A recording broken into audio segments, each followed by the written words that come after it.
You all ready to join me today in our trip to outer space? Yeah.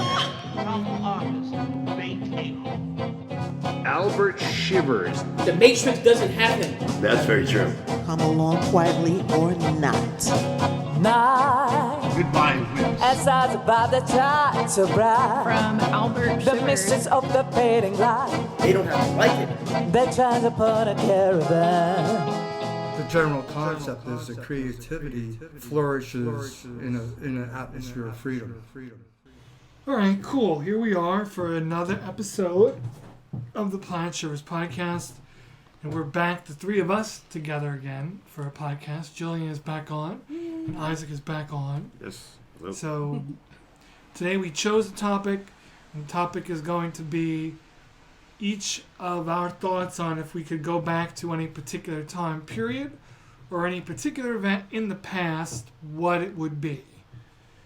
Just going to adjust some level here. And so we'll each just go around and pick. We started this in the last episode with Stefan. Okay. And so Stefan got his out. Nice. And Isaac was going to go next, so we'll start with you. So Oh, yeah. what's one, and like maybe like a little bit of why you choose that place. Yeah, I mean, there's many places. I'm guessing probably one of my first things is we have all these like giant structures from past eons just left here, and obviously, they've been mysteries for a very long time. We have Gunung Padang and all these places, and the Great Pyramids and stuff. So I guess it would be actually, as there's sort of on the fringes of science and archaeology, there might be like a little debate as to how old they are, just to see like when and how these structures would have really been constructed. I'm leaning towards probably much further back than, we're led to believe with the cradle of civilization type narrative, where yeah. So you feel they're older than Yeah. what is generally thought. Yeah, I mean, you have people like obviously the Graham Hancocks and the Robert Shocks and people like that. And I mean, there is also evidence of, like, say, these archaeologists talk about it too, but like with the Great Pyramids of Giza in particular, there's certain spots where the, their reliefs and their hieroglyphics and all their culture was actually imposed over pre-existing cracks in the structure that like were there definitely thousands of years before like the the art would have been chinked onto it, I suppose. And so that like that was always something I'd be curious of, just seeing how it was done with all the different theories of how it might have been and stuff. Like there's theories where one of my friends thinks they were built underwater. I think that's kind of an interesting notion, but probably not the case.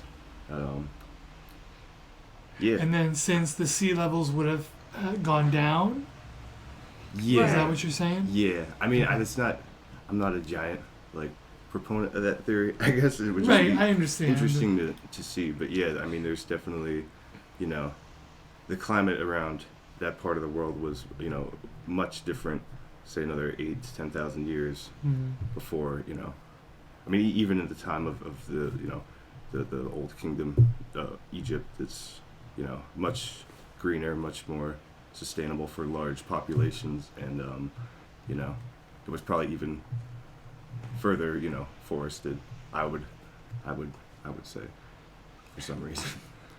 If you went down the road of the possibility of it being underwater initially, Yeah. it could be looked at as filling in some of the gaps of the how Yeah. you move rocks that are that large. That's true. It's hard. Like, that's what it made me think of. Like, oh, that would explain the rocks. I know. Yeah. I mean, when I first heard that, I was like, damn, yeah, that actually makes a lot of sense. But then again, you gotta dance with the whole like advanced ancient civilization theories, which have a lot, more evidence than one would think just out there. It's just, you really have to look into the people that are passionate about this and read their research and who they looked up for, and go back to accounts that not even from this century, and just reading stuff like that. We would be opening a pretty big can of worms early here, but do you think there's any help from above for such things, or could it be that whoever was put there who built it was from somewhere else and had the crazy I technology never already? heard that theory.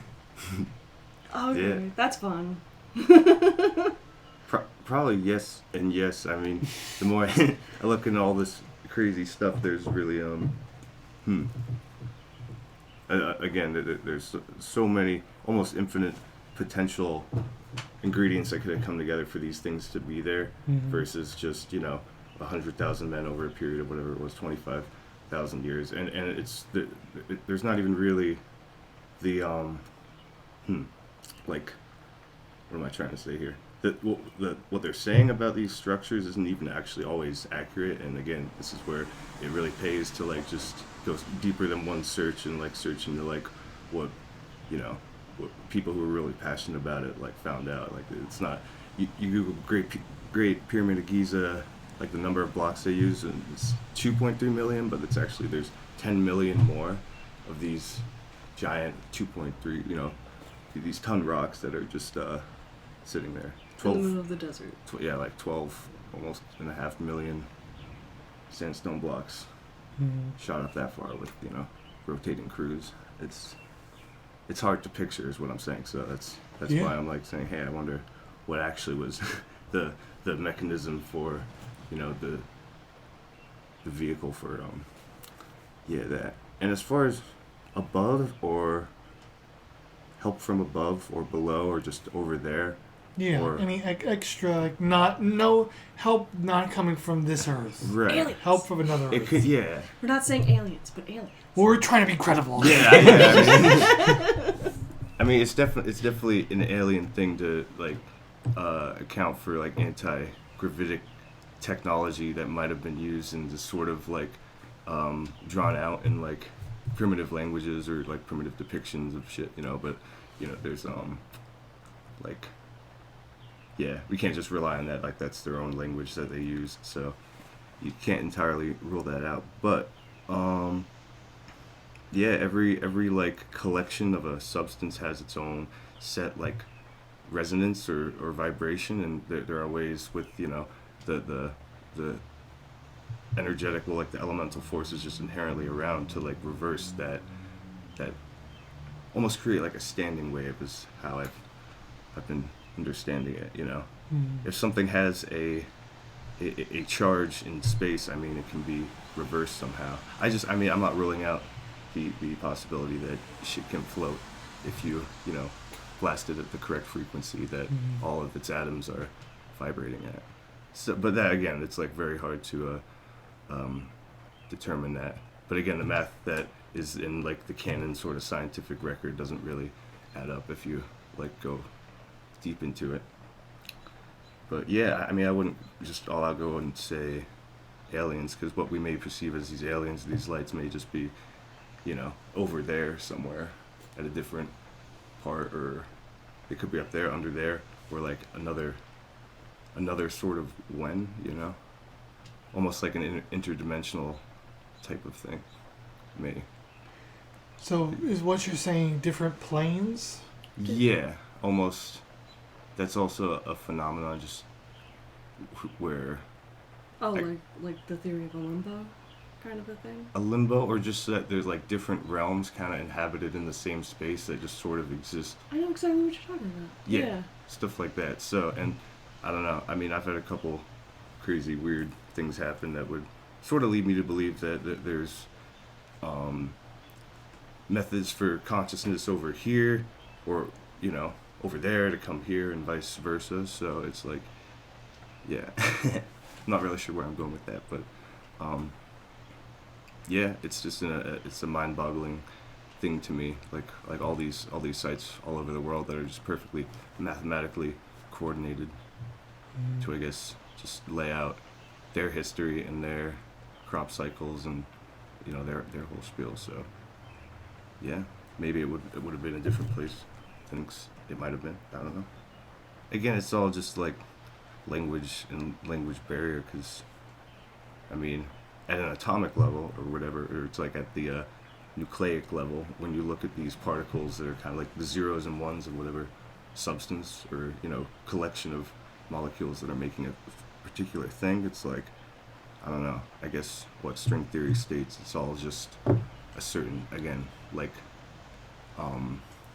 packet of like light information or energy or potential energy. It's just like a different light at a certain wavelength, so at a certain point everything in the universe would be made either as the presence of energy or like void, just nothing at all, and just based upon those two, that duality, the whole sort of observable universe, at least from a small human perspective, the whole thing, pre-Younger Dryas for sure, anywhere on the coast. In terms like a number, how long ago do you believe that was? See, that's this thing, man. I wish I was there. So I would say according to what you feel. Pre-Ice Age, pre-Ice Age, I feel it would be a solid, in my mind, who's never seen these structures in person. Mm-hmm. For my information, I would say before the Laurentide ice sheet was, rapidly melted and changed the world drastically. Yeah. Yeah, high societies of days of yore. Yeah. That would make sense, though, putting it in those terms. Yeah. It's pre-Ice Age. Yeah, it's one explanation yet to be unproven. Mm-hmm. Most would agree. And you get to ride a woolly mammoth. Yeah. Bonus. Giant sloths and bears and beavers would be great. Yeah. Yep. And people too. That's another thing that I don't see what the big leap is with megafauna, where how there's, again, I think Stefan, we talked about this with that, like there's a bigger version, a bigger copy of almost most of the animals rolling around today. Why not? Like, why exclude us? You know what I'm saying? Yeah. But yeah, it's another thing.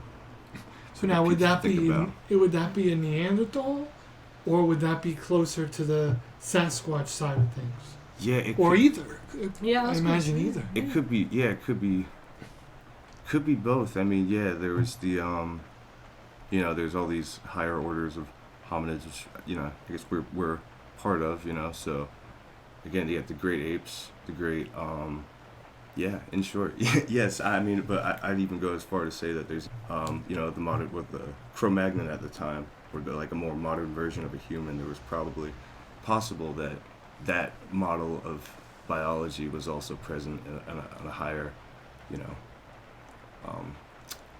higher scale, just because there was so fewer people, or just or so fewer organisms that could have great capabilities of destroying the environment, and there was just much more resources readily available. So it's like a goldfish in a big ass tank. They're just gonna get huge, because there's no limitations. So yeah, giants, which would also tie back to my weird pipe vision of giants and Bigfoot's fucking heaving rocks up with telekinesis and building these massive stone structures. But again, it's digression.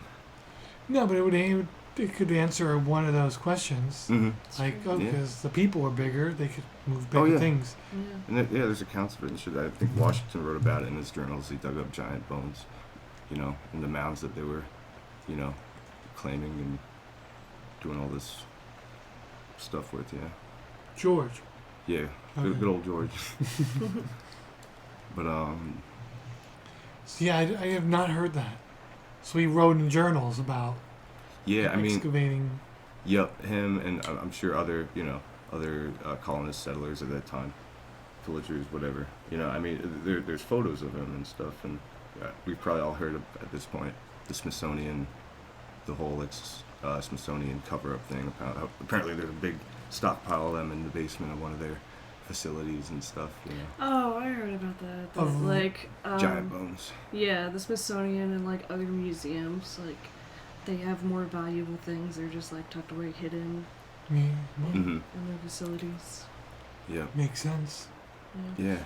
My question, I believe that they do it.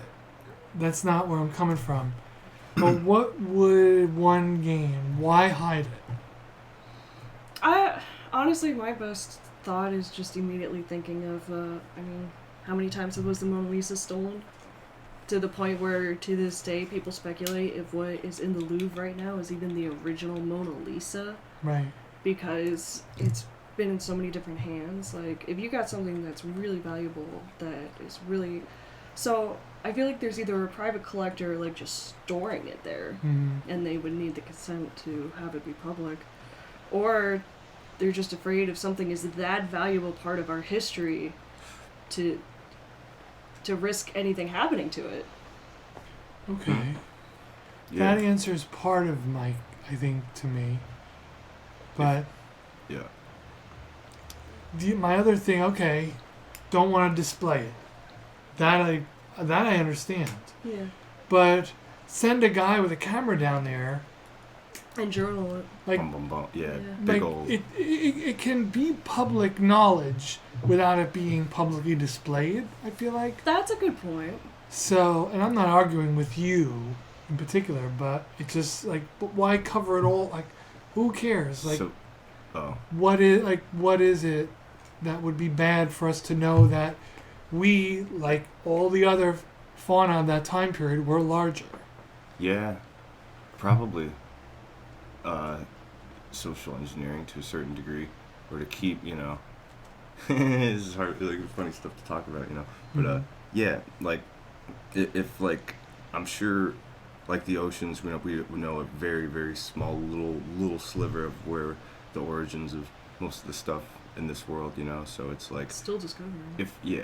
in like the terms of them or whoever, like they, lords, whatever, like if just the layman or the commoner, so to speak, were to have the absolute truth about what like humanity as a whole knows and has that knowledge and that power, and then I feel like it would instill a lot more power into the individual knowing like the truth about things, and that would just open up a gate of way more knowledge and like wonder and understanding, and each individual would probably be a lot more powerful with more knowledge and wisdom. And I guess that narrative, if there were like these giant creatures that we don't generally know about or are told exist, it would just really upset the sort of consensus reality that everyone's sort of paying taxes for, So, and it's the same thing with Bigfoot, Monkey Man, it's like it would probably destroy the Parks and Recreation industry is one thing I've heard. But again, another akin to that, it would, if all out is like aliens are real, giants, Bigfoot, all this stuff, it's like everyone has a lot of existential thinking and transformation to do. So maybe that's one thought. Yeah, it would change everything. Yeah. Yeah. Exactly. So Just it's like, even certain little bits of knowledge. Yeah. So it's either like keep people sort of somewhat happy or complacent with their like stability in their lives, even if they're not amazing, or it's like you open up the door for, there's a lot. It's hard to word all these things, but yeah. During COVID, didn't the government They officially announce that there were dropped sightings of some alien, UFOs? yeah. Yeah, and everybody was so jaded. No, they look were at just this, look at like, this. they were just. So, yeah, Anything. maybe if something bad enough happens in the world, they'd be like, yeah, Bigfoot, it's real. Yeah. Yeah, go whatever. It's the find it. ammunition. Yeah. Project 18. just shrug it off and just keep going. He's out there, it's fine. Yeah, cool. What if they gave Loch all Ness the Monster next. they gave all the Bigfoot COVID and now they're all extinct? That would be something. Oh god. Maybe that was the whole point of COVID. Yeah. Is just It's like, people okay, are getting too smart. we're top dog again. Yeah. WVFW, Brooklyn, New York. Swedes are special people. They live longer than anyone and never go to war. Why? Because for thousands of years they have unlocked the secrets of the universe inside themselves. Now comes this special woman, Madam Eva from Sweden, to unlock your secrets. Call this number, use your push-button phone, and she will give you a personalized reading about you, your life, love, success, and future. Call now, Madam Eva, $1.95 a minute. So, Yeah. where would you go?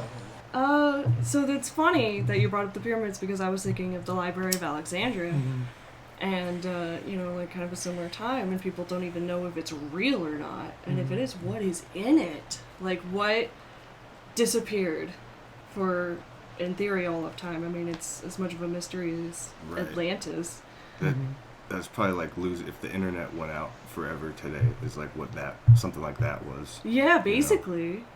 And, so yeah, I would just want to even see if it was real, and if it was, what was in it, and, so many different speculations, and maybe the instructions of how to build a pyramid is in it. What spaceship? The underwater theory for the pyramids I never heard of before, but I'm not sure if it holds, because if something has been underwater for a specific period of time, whatever it is usually has some sort of proof that it was underwater. It absorbs something. There's minerals. There's some sort of sign. There is erosion damage on both the Sphinx and the pyramids. There were for there were a period of time. Yeah, partially submerged, and then there was wind and water erosion for a long time. It was at one point totally buried up to the head in sand, I think.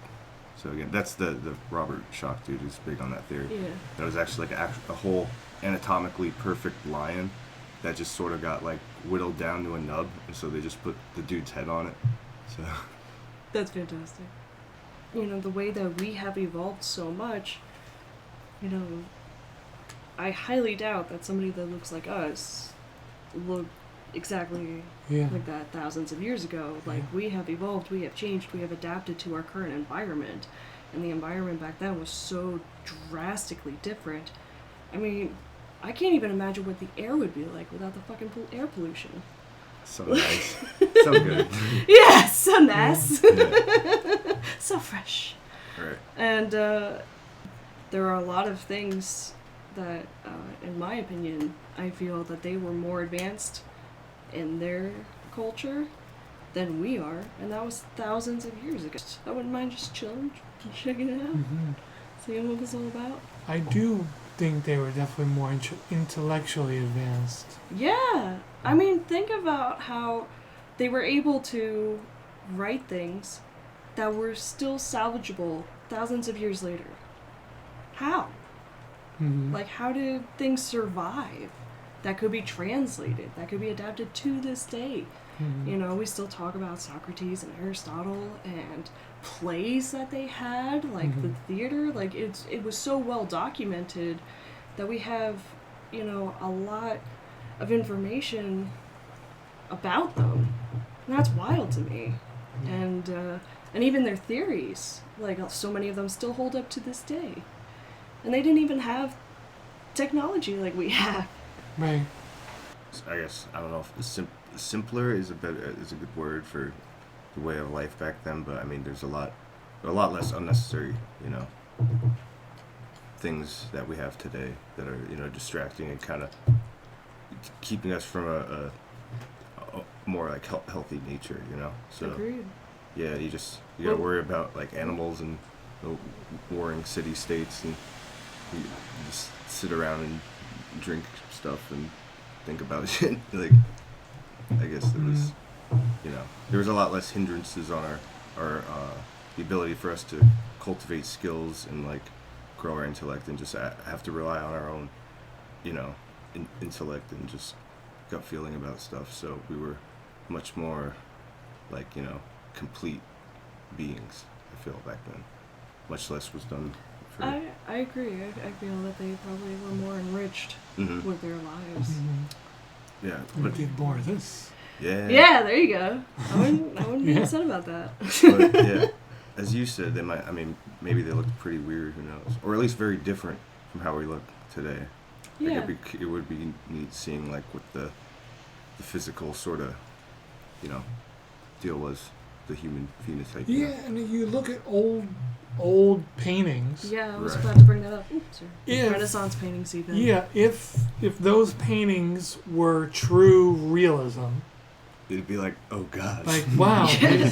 Marie Antoinette looks fucking weird. Yeah. So long faces, different features that just don't really exist anymore. Yeah. Or is it just simply artists being artists, or did over this long period of time, our feelings on what looks good and what doesn't just has changed and made us into what we look like now. Mm-hmm. Well, that also, like, the theory of beauty, which is a whole other topic. Right. But it's based on that concept alone, because, you know, the standards of beauty have changed so much. I mean, even just look at the past 20 years. Like, how drastic the perception of beauty has changed just in 20 years. And then you go hundreds and thousands of years, like, can't keep up. Mm-hmm. But, yeah, it's something that's, it's interesting because, like, even different cultures and the way that they have portraits, if they did portraits, like, how different the people look from one another. Mm-hmm. So, yeah, I would think it would definitely, like, their interpretation of what is attractive definitely plays a role into how they portrayed these people, usually royalty, and what they looked like. Yeah. Yeah, I wonder that too. It's like, it seems like the whole thing of art has just been this giant building, like a building up to a precipice almost of like how it's evolved, you know, almost, you know, like the pyramids. I don't know, but like I think, like, is it possible someone like back like in just some Sumerian chicken farmer was just like this genius, had this amazing like way to process visual stuff and could just like look at a person and like just draw a photorealistic, like perfectly proportionate portrait of someone. Yeah, but you know, but someone like way far back when all their portraits were like, you know. Oh, like Caveman? Yeah. Yeah. It's like, was there a caveman that was just like, and they just had that weird like, right, like just a caveman Da Vinci genius weirdness to just know how to portray things, or is it like the only people rich enough to like hire artists were like these weird inbred lords or something, you know? Like, it's hard to tell. I would think there would have to be some version of art from top to bottom. There probably was, if we go like Neanderthals, cavemen, there probably was more artwork. And what we see on the walls of the cave paintings of animals, that to me always looked more like a set of plans. You know, imagine if like, this is how you catch the buffalo. We put two guys over here. Okay, so Lou and Fred, you're here. The buffaloes are going to run this.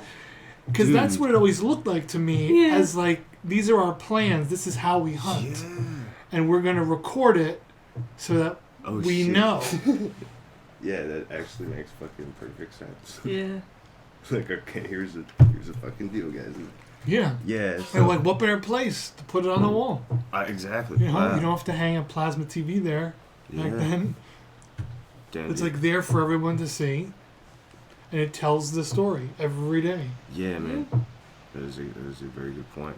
So yeah, I'm sure that's probably just the hunter's capability. If we were to break it down into like, you know, right. I'm sure the weird like shaman type figure or the artist, I mean, probably just made stuff out of like feathers or, you know, just anything that would have disintegrated and, you know, reformed in time. And you know, like if the Indians used all of the buffalo, you know that back even further, they were probably still doing the same thing and utilizing every inch of bigger animals. Right. Mammoths, giant bisons, whatever they were hunting. Yep. Yeah, no much choice. No, it was use everything. So that's a lot of ivory. So you imagine. It could. That is. And the fact that you bring it up, at least I haven't. You don't hear as much about Neanderthal, cavemen, shaman, medicine men. Yeah. You know, we kind of have one idea of one of those guys. Yeah. Low brow, loincloth, pointy stick. Yep, all ooged up, yeah.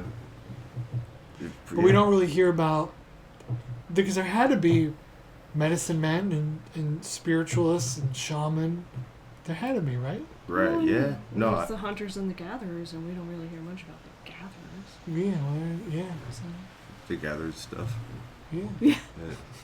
Something. Yeah, no, I mean, I'm sure, like, yeah, people were, you know, as time went on, their, like, sort of, their thing was discovered as early as possible, and then they just proceeded. But I'm sure each person, I mean, whatever, if you consider it like a class-based thing or not, but I mean, I'm sure each individual had kind of a sort of well-rounded range of skills. But yeah, no, there was definitely, I just think that there's more people that are more sensitive to, like, electricity, for example, or there's, you know, what you would consider intuitive or clairvoyant or just intelligent, you know. So it's like naturally these like mysterious figures or like these leaders of, you know, all this ethereal stuff would just come to, you know, they would just sort of, they were definitely around. They were definitely, you know, the chief needed someone to let him know. Yeah. You know, is it gonna rain for the next 3 days, or are we gonna die if we embark on this journey tomorrow? And he's like, yeah, I will think about that. There was always a weatherman. Right. Yeah. He just read runes. Well, yeah, that's what it. Yeah, that's what it was. Yeah. I'm You sure. remind me of a George Carlin bit. The natives who did the rain dance, did they practice? Did they have rain dance practice? And if it didn't rain during practice, how did they know that they got it right?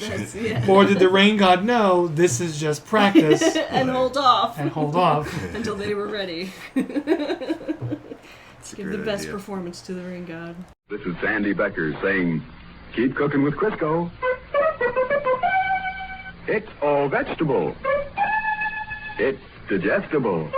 I like Albert, and the others are okay, but I really want to go home. So, for my idea, it's a little bit, in a bigger picture, it's a little more all-encompassing in the end. But I'll start off with, I went with an event, but the meaning of it could be any event. So, the first thing that I thought of was to go to when Louis Armstrong left New Orleans. He went to Chicago first. Jazz was like at its peak. It was at its most wildly popular. Not swing, not Benny Good, like Glenn Miller, nice swing music. It was just raw and wild. Still, it hadn't really reached the high to do yet. It wasn't finally The tuned. white folks were still calling it jungle music. That's right. That era, when Armstrong goes up to Chicago and starts his bands and starts sitting with other bands, I would want to be at those shows. I wouldn't want to hear studio recordings. I wouldn't want to. But I thought about it. Ooh, maybe would I want to be in the studio when they record? No. I'd want to be at a show to watch what I feel like from hearing the recordings to be completely free and unbridled creativity. Because when I listen to certain songs from that era, that's what I feel that I hear. Is these are men and women who are experts on their instrument. And that gives them this ultimate freedom to experiment in a new, exciting form of music. I second that. That'd be a hell of a show. And that could be it could be any show. Like, it doesn't have, that would be one of my number one choices. But at the same time, like, imagine seeing Alice Cooper the way Zappa seen them at just a shitty little dive bar, the local rednecks throwing bottles at them right at their beginning. Yeah. Or seeing like an early Richard Pryor. And half of it would be in his head and half of it would be completely improvised. Or to witness Carlin when he went from being very straight edge to very counterculture. Not like witnessing that shift of him. Because if you like I've listened to a lot of comedy records, and when you watch, just because we've all seen them, if you watch a Carlin special from later in his life, you're just watching something that is finely tuned, polished material. Right. That doesn't have a lot of deviation. But they all deviated a lot as they were experimenting with new material. Yeah, they're artists. Or just up there riffing to a room. And like to see some of those older comedians at their beginnings when everything really started to kick. And even Lenny Bruce would be another one. Oh, wow. To just like see them in their prime. Yeah. In like a small environment. And even with Armstrong, I'd find the tightest jazz club. Like I'm not talking a hall or a garden, Madison Square Garden. I am talking little tight hole in the wall places where like those CD you bars really in New feel York. like you're involved. Yeah. You know, the 80s are still having their big moment too, but I feel like the 70s are creeping around. Okay. Like we're going a little for like we're clinging on to nostalgia and any era possible that isn't this era. You know, there's a side of that I like, because I don't think I'm nostalgic, but I just think that we look at history, we shouldn't look at it the way we do. Like on a singular plane? Yeah, why should it be this timeline? Why can't it be stacked? Why can't we just be the result of everything that came before us and just accept it? Yeah. And have a little bit of this and a little bit of that and a little bit of this and a little bit of that. Like, life could be more of a gumbo. Yeah, it doesn't have to be so linear or two-dimensional or black and white. And I feel like, we've talked about that, how it seems so many perspectives nowadays are so black and white and extremes and absolutes. And it's like life never worked that way. Right. And, and that follows along with that. It's a modge-podge of everything, and you can choose to filter, but that doesn't change that it didn't exist. And history is even relative. It's opinionated. We could think of the 1950s as being a long time ago, but dinosaurs were even longer, and this was even longer. Mm-hmm. So it's like our distance from 2023 to 1953 is long to us, but short in terms of everything. Yeah. Like it's a blip in terms of everything. It's true. Yeah. And I bet the history that was at the Library of Alexandria or any of those old school libraries was a much different thing than we are using today, Mm-hmm. So yeah, it's definitely a relative. Yeah, what they thing. called a library could be what is a museum to us. It doesn't necessarily things have even different interpretations. Yeah. I hope that's what you meant. I'm sorry. I think so. Okay, cool. I hope so too. Yeah, there's probably so many things that got lost in translation or stuffed away over time. Because again, like to make a little tiny example, if I go into your room, where is your best jewelry? It's not in my room. All right. That proves my point even more then. Yeah. Like if we're hiding our own best stuff, why do we think that they did the bigger they have bigger and better stuff? Of course, yeah. So why wouldn't they hide it? When people say, I can't believe how much whoever lies, whether it's this side, we lie to each other constantly. Excuse me. Even constantly. if it's through deception. Yeah. So we're doing it, how many times say, oh, don't tell cousin Joey this, don't mention this to this person, or don't do that, or don't say that we went here because we didn't invite that person. If we're doing it to the people who we love, what's to say that, why would we think that the bigger people that don't love us. Yeah. Right, yeah. Yeah. So I kind of went down a different rabbit hole with that, but... No, I like these rabbit holes. I'm all about them. It's definitely over 1,000 recorded book burnings through history. Probably, I mean, within the thousands, you know. Mm-hmm. Well, I think if they were so advanced to be able to do pyramids, how can you not think that they would have some form of like advanced safe or like some form of security for like their most treasured things that are also so advanced that we may be staring at them Illuminatus. and other things. Oh yeah, man, I go down conspiracies without even knowing it. But like it could be right in our face, and you know, in the past, someone would be like, "Oh yeah, that's our safe."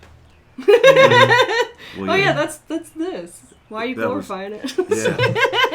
No, I mean, that was basically it. Like the purpose of these hidden societies was to guard knowledge from the common. Yeah. You know, Schmo. Oh, so they're in on that museum. Oh yeah, I mean, I'm sure. Yeah, if it's many billions of dollars, they're there. They're involved. They're on it. Yeah. So I ran into a conspiracy just this morning. You both will get a kick out of. Yes. But apparently, Kyle Larson is either a reptilian or an alien. Oh shit. All right, let's go. No, he's just some weird dude on YouTube who just knew. He just knew. Man, I saw him in the light just right there, man. That boy. Maybe Carl Two sets of Larson eyelids, man. That's all. Yeah, probably. It just would make life so much funnier. It's alien NASCAR. Well, another podcast has come and gone, and I want to thank you all for listening. I hope you enjoyed the conversation with Isaac and Gillian and I. We covered a lot of ground, and it was a lot of fun. With each week that goes by, we are creeping ever closer to 100 episodes, and I'm excited about that. We got a lot of cool ideas coming up, a lot more historical podcasts, and a lot more really fun, cool guests that I'm excited to share with you all. If you'd like to listen to more podcasts for whatever reason, you can find more episodes of the Planet Shivers podcast on all major podcast platforms, as well as YouTube with some video going on. Also, in a couple of weeks, I'm going to be involved in the Create and Be Studios Black Culture event here in Strasbourg. It's the CB Art Studio run by Courtney and Sylvia.